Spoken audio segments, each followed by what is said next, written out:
ఎంత చిన్న ఉంది, ఎంత చిన్న ఉంది వంటబండ అది. ఆ గద్ది దిగనికి గంత నీకు భయమవుతుంది పిరికిదానా.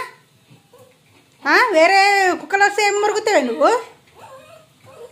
నువ్వులేగా సింక్లో పడతావు,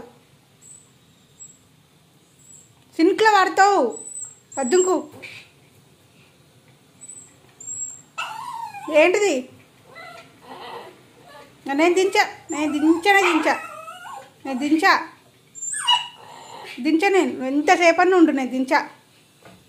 ఎంతటా నువ్వు దిగడం నేర్చుకోవాలి. తినాలి వండాలి. ఇంత భయం చూడు, ఎట్లకెళ్ళి దిగాలి. ఎక్కడైనా గంత హైట్ ఉంది. దుంకో. 1 2 3 జంప్. పిరికి ముఖం ది నిజంగా. దిగునానా 1 minute.